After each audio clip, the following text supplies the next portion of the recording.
2 Corinthian उसमें लिखा है कि अपने विश्वास की परख करो, तुम विश्वासी हो भी कि नहीं हो। आपको हर दिन जांचना है कहीं विश्वास में कम तो नहीं पड़ गए। इसलिए परमेश्वर कार्य नहीं कर पाता उस जगह में, उस स्थान पे जहाँ पर लोगों का विश्वास कम होता था। इसलिए परमेश्वर ने इजरायलियों को देखकर उत्तर नहीं देता था, कभी भी उनकी प्रार्थना नहीं सुनता था। किसकी सुनता था?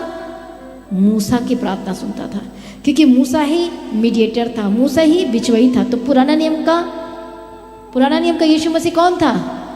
मूसा था। हालेलुया। पढ़े पढ़े उस वर्ष को, 2 कुरिन्थियों 13 अध्याय उसका 5th वर्ष।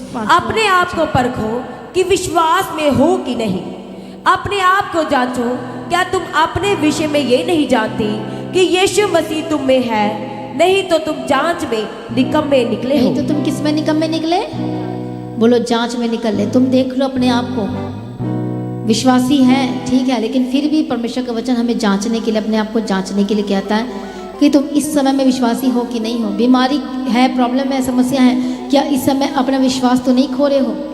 तुम युद्ध जरूर जीतोगे, तुम इस लड़ाई को जरूर जीतोगे, 100% जीतोगे यदि तुम्हारा विश्वास मजबूत है। उस समय में भी यदि तुमने हाथ उठाकर रोज परमेश्वर की स्तुति कर रहे हो, धन्यवाद का बलिदान चढ़ा रहे हो और प्रार्थना कर रहे हो और परमेश्वर की उपस्थिति में जा रहे, एक विषय को पार्टिकुलर रख लिया है और विषय के लिए लगातार प्रार्थना कर रहे हो, सत्यता के साथ आप लड़ाई लड़ रहे हो, विश्वास के साथ आप लड़ाई लड़ रहे हो, तो आप जरूर जीतेंगे यीशु के सामर्थ्य नाम में। हालेलुया। इसलिए जब हम पढ़ते हैं गिदोन के बारे में, तो वो बहुत ही कमजोर था। वो गेहूं के जो झाड़ी होता है उसके पीछे आसानी से छुप सकता था, झाड़ी। सोचो, इतना ज़्यादा वो कमज़ोर था, इतना ज़्यादा पतला था, दुबला था और डरपोक था।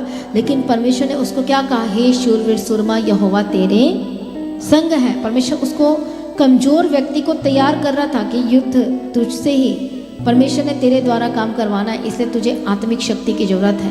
इसलिए क्या हुआ था? आत्मिक शक्ति की ज़रूरत होने के लिए प्रार्थना करवाई गई, लोगों को फास्टिंग करवाई गई।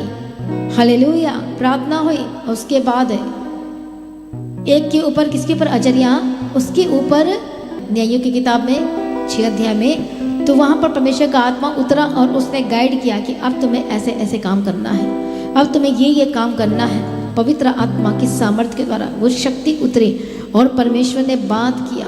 हालेलुया। कितने को समझ में आ रहा है? प्रभु यीशु मसीह की तारीफ हो, धन्यवाद यीशु। इसलिए पुराना नियम में भी हम देखते हैं उन्होंने सारे युद्ध कैसे जीते? प्रार्थना करके, स्तुति करके, धन्यवाद करके और परमेश्वर की शक्तियों के द्वारा जीत हुई है। और मीडिएटर कौन था? मूसा था, प्रार्थना करने वाला, क्योंकि मूसा ही था जो परमेश्वर से आमने सामने बात कर सकता था और कोई भी बात नहीं कर सकता था।